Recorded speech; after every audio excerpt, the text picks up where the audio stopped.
Fala, gás nobre, tudo bem? Preparado para reagir? Nessa aula vamos falar um pouquinho das substâncias puras, das misturas e de algumas outras coisinhas. Vamos lá. Primeiro, quando eu falo substância pura, o que você entende por isso?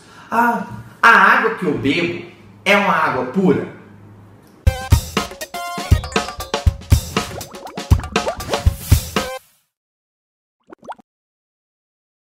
Olha, não, bebe essa água na água suja, melhor beber água pura. Como assim água pura?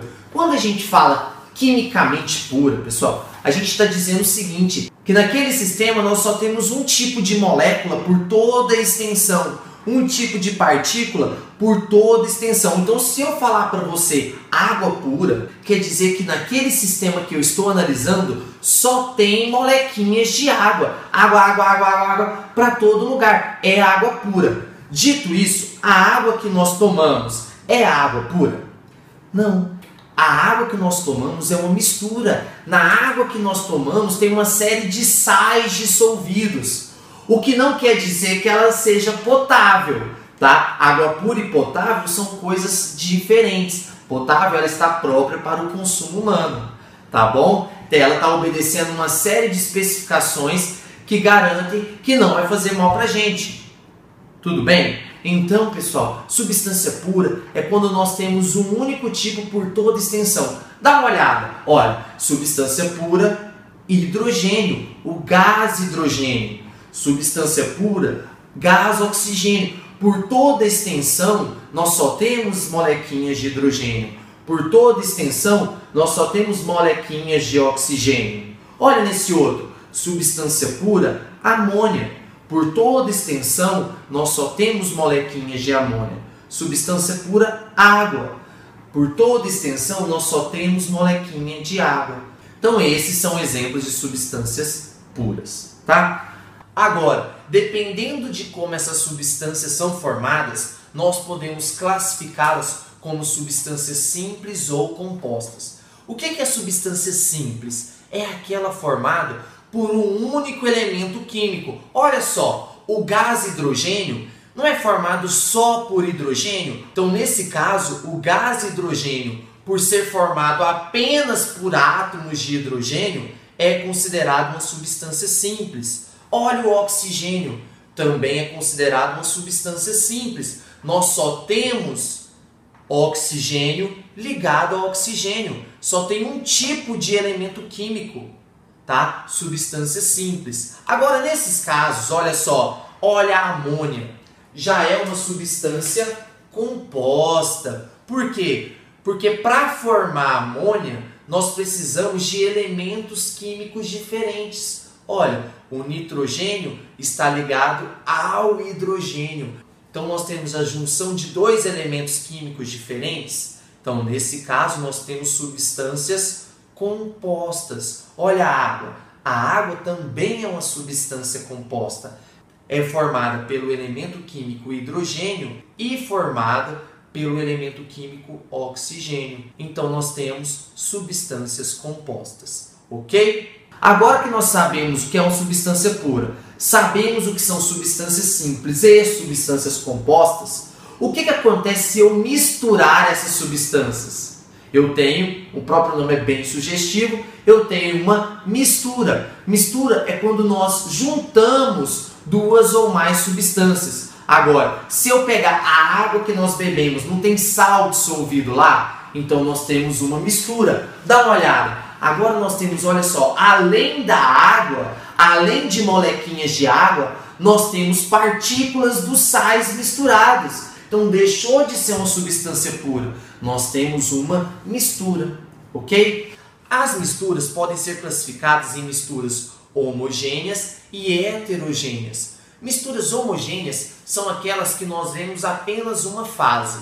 Por exemplo, o álcool. O álcool que nós usamos em nossa casa para limpeza, ele é uma mistura. É uma mistura de água e álcool. Certo? Então ele é uma mistura homogênea, porque eu não consigo diferenciar só de olhar aonde está o álcool e aonde está a água. Mistura homogênea. Se eu pegar uma liga metálica, por exemplo, ouro 18 quilates, é uma mistura de ouro com cobre ou prata. ele é uma mistura, só que é uma mistura homogênea, porque eu só vejo uma única fase, a amarelinha.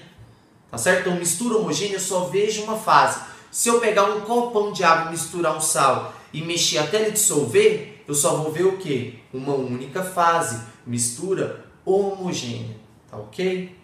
Então, como nós dissemos, a mistura homogênea pode ter em qualquer estado. Pode ter no estado sólido, como a aliança, no estado líquido, como o álcool, no estado gasoso, como o ar atmosférico, também é uma mistura homogênea. Nós não vemos separações de fase. Além da mistura homogênea, nós temos a mistura heterogênea. Já na mistura heterogênea, eu consigo identificar cada fase. Por exemplo, água e óleo. Eu vejo a água e eu vejo o óleo. Então é uma mistura heterogênea, porque eu vejo quantas fases tem no sistema. Se eu pegar água e areia, mistura heterogênea, eu consigo ver a água, eu também consigo ver a areia. Tá certo? Então eu vejo as fases do sistema, tá? Dito isso, eu quero fazer algumas observações para você. Olha só, no caso de recipientes fechados, a fase gasosa deve ser considerada. Por exemplo, você tem um exercício que ele te deu uma garrafa fechada, tem água e tem uma parte vazia. Quantas fases nós temos ali? Duas, a fase líquida e a fase gasosa. Segundo, alguns sistemas a olho nu parecem ser homogêneos, mas com o microscópio eu consigo ver divisões de fase. Por exemplo, o leite. O leite parece homogêneo, mas ele é heterogêneo. O sangue, a gelatina, a maionese são todos elementos heterogêneos, certo?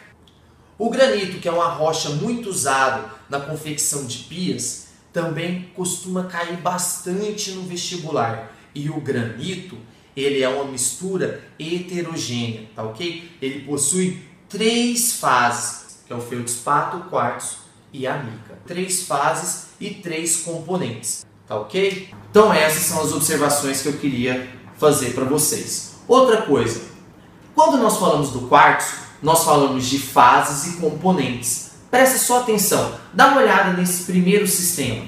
Nesse primeiro sistema, nós temos 2 fases. Nós temos a água e o óleo. Então, nós temos 2 fases e 2 componentes. Um componente é a água e o outro componente é o óleo. Nesse segundo sistema, nós temos um sistema que possui 2 fases. Uma fase é o gelo, que é a água no estado sólido, e a outra fase é a água no estado líquido. Então esse sistema é um sistema heterogêneo, possui 2 fases, mas somente um componente, porque água e gelo é tudo a mesma coisa, é a mesma substância, é a água. Nesse caso, eu posso chamar isso de uma mistura? Esse segundo, entre água e gelo, eu posso chamar de mistura? Não, não posso, porque eu não tenho 2 substâncias diferentes. Então eu não vou falar que é uma mistura heterogênea, e sim um sistema heterogêneo, tá ok? Porque eu não tenho substâncias diferentes, sistema heterogêneo.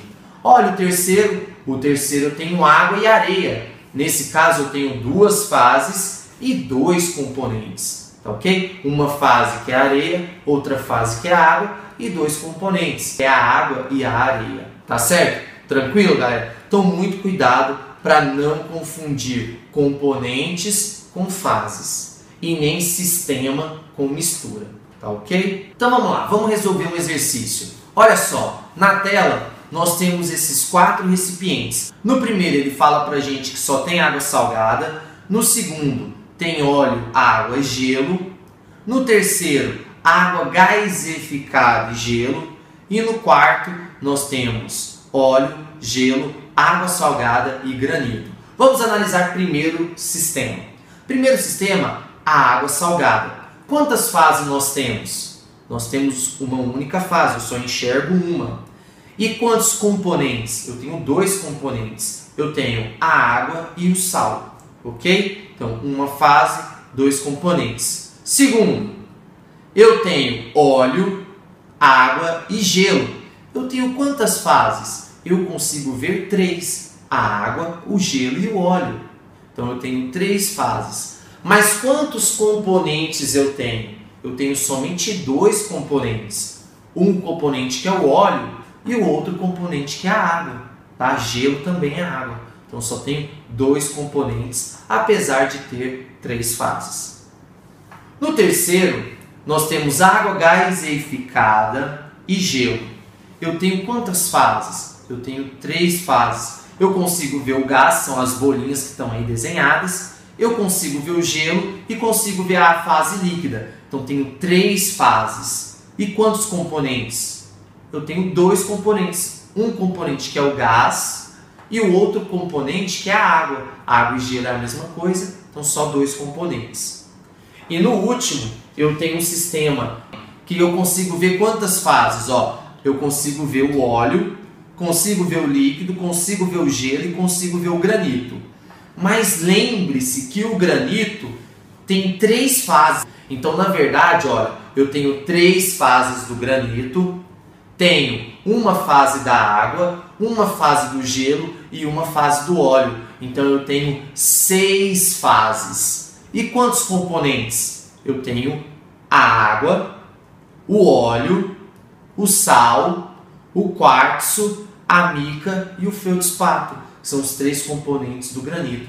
Então, eu tenho 6 fases e 6 componentes. Então, beleza, galera? Então, um exercício para a gente treinar juntos. Continuando, nós vamos falar agora de alotropia. Nós falamos de substâncias simples. Substâncias simples são aquelas formadas por um único elemento, mas acontece que os elementos podem se combinar e formar substâncias simples diferentes. Isso mesmo, dá uma olhada no oxigênio. O átomo de oxigênio, se ele ligar a outro átomo de oxigênio, nós temos o O2, que é o gás oxigênio. Se o átomo de oxigênio ligar a outros 2 oxigênios, nós vamos ter o O3, que é o gás ozônio. Então, nós temos o mesmo elemento químico, que é o oxigênio, formando substâncias simples diferentes, que é o gás oxigênio e o gás ozônio. Tanto é que o gás oxigênio e o gás ozônio têm propriedades completamente diferentes. Se você olhar o gás oxigênio, ele é um gás incolor, inodoro, corresponde a 20% da atmosfera, é vital para os processos de respiração dos seres vivos. Já o gás ozônio, ele é um gás azulado, ele já tem um cheiro forte e irritante, ele serve como bactericida. Olha só, são gases formados apenas por oxigênio, mas têm propriedades bem diferentes um do outro, ok? Substâncias simples diferentes, O2 e O3. Isso a gente dá o nome de alotropia, tá ok? Outro caso muito famoso de alotropia é quando nós temos o fósforo. O fósforo pode ligar um ao outro e formar o fósforo branco ou o fósforo vermelho. O fósforo branco, ele é muito reativo. Em contato com o ar, ele já pega fogo. Além de reativo, ele é tóxico e também é utilizado, por exemplo, na fabricação de bombas incendiárias. Já o fósforo vermelho, ele é mais estável, ele já não reage espontaneamente com o ar. Ele é utilizado nas caixas de fósforo. Olha para você ver, 2 alótropos. O fósforo formando substâncias simples diferentes. Outro caso famoso de alotropia é com o enxofre, que forma substâncias diferentes, que possui arranjos espaciais diferentes. O enxofre rômbico e o enxofre monoclínico. Dá uma olhada, eles têm estruturas, arranjos espaciais diferentes. Outro exemplo de alótropo é o carbono. O carbono pode formar substâncias simples diferentes. Você sabia que o diamante é formado somente por átomos de carbono? Assim como o grafite, é mesmo, o grafite que você usa para escrever também é só formado de átomos de carbono, por N átomos de carbono, ligado um, ligado no outro, milhões, bilhões, muitos mols de átomos de carbono, todos ligadinhos. E qual que é a diferença? A diferença está na maneira como eles estão organizados. No diamante, os carbonos estão organizados com geometrias tetraédricas. Tá vendo? Eles todos cheios de ligações, um carbono ligando com outro. As 4 ligações deles estão sendo feitas com outros carbonos.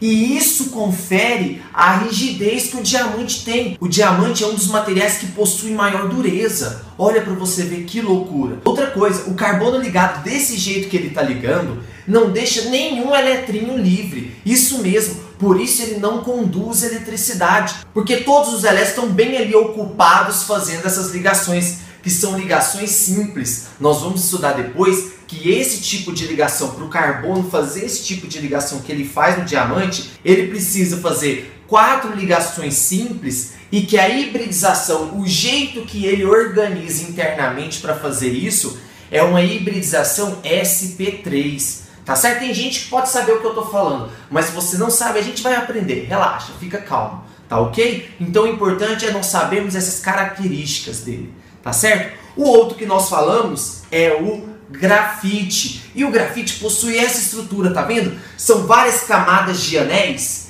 E para o carbono fazer esse tipo de ligação, ele também faz 4 ligações. Só que a geometria desses carbonos é no formato de triângulos, é trigonal plana. E para ele fazer esse tipo de ligação, ele precisa ter hibridização sp2. E para isso ele faz uma ligação dupla. Quando nós temos ligações duplas, nós temos nuvens de elétrons. E esses elétrons ficam soltinhos ali, correndo, num negócio que a gente chama de ressonância, certo? E isso faz com que o grafite, por exemplo, conduza corrente elétrica. Isso mesmo, o grafite conduz corrente elétrica. Por isso aquela brincadeira, correntinha da morte que você faz na escola, que você segura a mão de todo mundo na sala e um bobão vai lá e enfia o trem na tomada para todo mundo tomar choque. Não brinque disso não, seu besta! Porque o grafite conduz corrente elétrica, tá bom? Não quero ver Turma de Mortos, tá? Não é Walking Dead, tá bom? Então vamos ficar ligados. Apesar de ser zumbi, né? Mas enfim, é morto-vivo. Então, galera, esse é o grafite. Ele é mais macio, tanto é que a gente escreve, quando a gente vai escrevendo, essas camadas vão se soltando no papel. Essas camadas que estão aqui, ó, paralelas umas às outras. Ele é macio. Ele serve até como lubrificante. Ó, para você ver. Então, são alótropos, substâncias simples bem diferentes uma das outras, né? Tanto é, a gente está cheio de grafite e diamante que é bom. Ninguém tem, né? Complicado. Então, para você ver, até o valor dado é diferente. Não é verdade? Além desses 2 alótropos, nós temos 2 alótropos mais recentes, que é o fulereno. O fulereno ele tem esse formato de uma bola de futebol. Ele é formado por 60 carbonos e esses carbonos são organizados em pentágonos e hexágonos, tá ok? Que tem essa forma aqui ao lado. E mais recente ainda, nós tivemos a descoberta de um outro alótropo do carbono, que é um fulereno bidimensional 2D. Parece uma tela de galinheiro, que é o grafeno. Que estão dizendo maravilhas. Você já deve ter lido alguma coisa sobre o grafeno, tá certo? Então, esses são os alótropos do carbono, tá ok? Nós vamos fazer um artigo no nosso blog sobre fulereno e o grafeno e espero você lá para dar uma lidinha, para saber um pouco mais, se atualizar, ficar por dentro das novidades, tá ok? O nosso blog vai ser responsável pelas atualidades, uma ótima maneira de você se manter informado e saber o que está acontecendo no mundo na química. Tranquilo, galera? Então tá, então essa foi a nossa aula. Nós falamos de substância pura, simples, composta, falamos de misturas, homogênea, heterogênea, diferenciamos fases de componentes e falamos de alotropia. Então vários conceitos muito importantes que nós vamos continuar utilizando nas próximas aulas, tá certo? Então um grande abraço e te espero na nossa próxima aula. Tchau, tchau!